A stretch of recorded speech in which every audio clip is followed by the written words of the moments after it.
కేసీఆర్ ప్రభుత్వం కొత్తగా రెవెన్యూలో కొత్త చట్టాలు తెస్తాం, కొత్త మార్పులు తెస్తామని అంటున్నారు. దానికి నిదర్శనం ఏమిటంటే,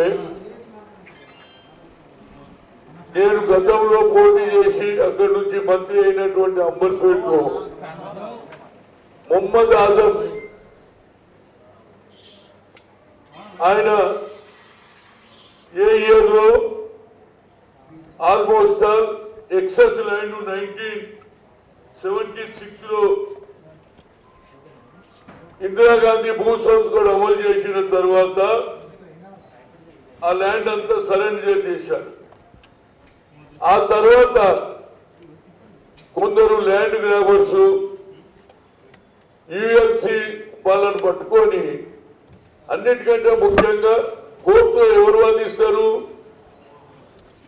జీపీఓలు, గవర్నమెంట్ లీడర్. వాళ్ళు ఎంతసేపటికి ప్రైవేట్ వాళ్ళకే లాభం చేస్తారు, ప్రభుత్వ భూముల గురించి చూడరు. దానికి నిదర్శనం ఏంటంటే, రాజశేఖర రెడ్డి గారు ఉన్నప్పుడు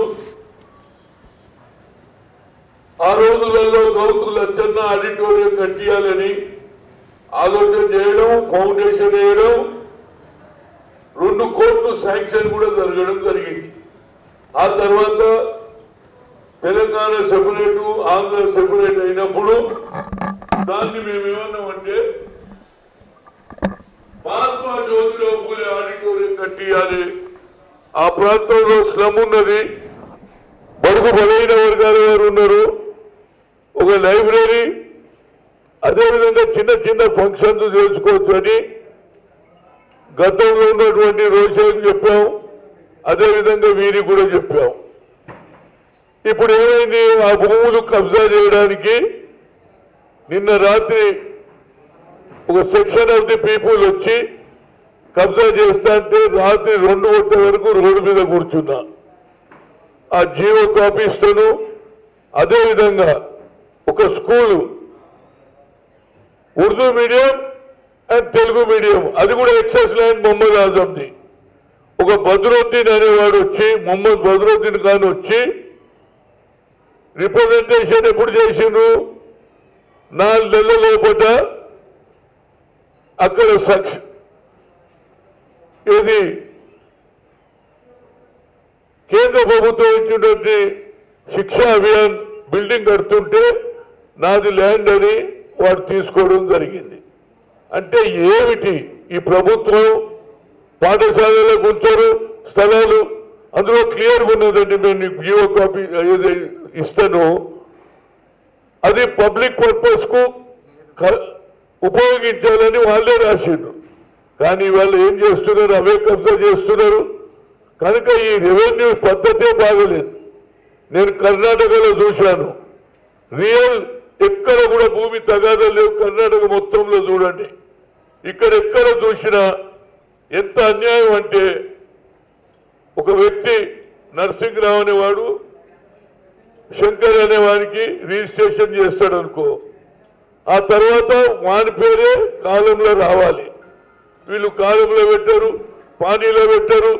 వాడు పాపం నేను రిజిస్ట్రేషన్ చేసుకుంటే 300 గజాలు ఇల్లు నాదని ఎక్కడున్నో ట్రాన్స్ఫర్ అయిపోతాడు. ఆ తర్వాత వచ్చే లోపల వాడి భూమిని వేరే వాడు కబ్జా చేస్తాడు. ఎందుకంటే రికార్డులు సరిగ్గా లేవు. ఇవాళ 2006 వరకు పానీలో ఉన్న రికార్డు కోకాపేట కానీ మిగతా ప్రాంతాలలో 2006 దానికా కాలంలో ఉన్నది. 2007కు వచ్చే లోపల వేరే పేరు అందులో పెట్టేస్తారు. దాని ద్వారా ల్యాండ్ గ్రాబర్స్ కబ్జాలు చేస్తున్నారు. ముఖ్యమంత్రి గారు 2 బెడ్రూమ్ గురించి పెద్ద పెద్ద మాటలు చెప్పిండు. ఇలాంటి భూములు ఎంతో మంది కబ్జా చేస్తున్నారు. ఒక పక్క కోర్టులో కేసు నడుస్తుంటే వాళ్ళకు బిల్డింగ్ పర్మిషన్ ఎట్లిస్తారు? అన్నిటికంటే ముఖ్యం, అంబర్పేటలో అదే మహాత్మా జ్యోతిరావు పూలే ఆడిటోరియం కట్టకపోతే నేను ప్రాణానికంటే తెగించి ఆమరణ నిరాహార దీక్ష చేస్తా. ముఖ్యమంత్రి గారు ఇప్పటికైనా ఆలోచన చేయండి. అదేవిధంగా ఇంకో ల్యాండ్ మొహమ్మద్ ఆజం ఎక్సెస్ ల్యాండ్లో ఉర్దూ మీడియం, తెలుగు మీడియం గురించి ఆనాడు నుంచి కొట్లాడుతున్నా. అక్కడ కూడా ప్రైవేట్ వాళ్ళు కబ్జా చేస్తున్నారు. ఇక ముఖ్యమంత్రి పెద్ద పెద్ద మాటలు మాట్లాడతాడు. రాత్రి కొందరు దుండగులు వచ్చి కబ్జా చేయాలంటే మేము ఒక 100-150 మంది పిల్లలు రోడ్డు మీద కూర్చున్నాం, ధర్నా చేశాం. రేపు ఏది ఎంఆర్ఓని పిలుస్తున్నాం, ఈ కాగితాలు చూపిస్తాం. న్యాయం జరగకపోతే తప్పనిసరిగా అక్కడ ఉర్దూ మీడియం, తెలుగు మీడియం కానీ ఇక్కడ మహాత్మా జ్యోతిరావు పూలే ఆడిటోరియం గురించి అవసరం అనుకుంటే నా ప్రాణం కూడా త్యాగం చేస్తా మహా నాయకుని గురించి. ఎందుకంటే బడుగు బలైన వర్గాల ఆశాజ్యోతి బాబాసాహెబ్ అంబేద్కర్ గురువు, ఆయన గురించి ఆడిటోరియం కట్టిస్తే బడుగు బలైన వర్గాల వారికి అవకాశాలు ఉంటాయనేది నా ముఖ్య ఉద్దేశం. ఈ కాపీ చూడండి. నా ఉద్దేశంలో తప్పనిసరిగా ఇది జరిగి తీరాలే, మహాత్మా జ్యోతిరావు పూలే ఆడిటోరియం కట్టాలనేదే నా ముఖ్య ఉద్దేశం. రైట్, అవన్నీ నో కామెంట్ అండి. నాకు తెలుసు మీరు ఏమో తెలుసు, నేను అది ఇది మాట్లాడేసినా అయిపోయాయి. అది అందరి ముందు మాట్లాడినా బయట తెలుసుకొని ఏం రాస్తారో రాసుకొని నేనేం మాట్లాడా. నేను అడిగినా ఏది మన గులాం నబీ ఆజాద్ ముందు ఓవర్. ఇక మళ్ళా దాని గురించి అది ఏమైంది ఏరగొట్లాడి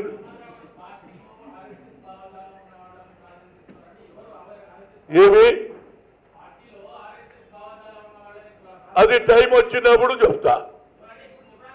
నేను ఇప్పుడు చెప్పానా, నువ్వు అడిగింది చెప్పాలా?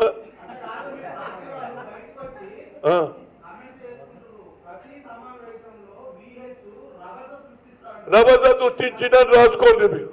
కానీ ఒరిజినల్ కాంగ్రెస్ వాళ్ళు శవాలా? ఎవరో తురుముకానంట మేము శవాలమా?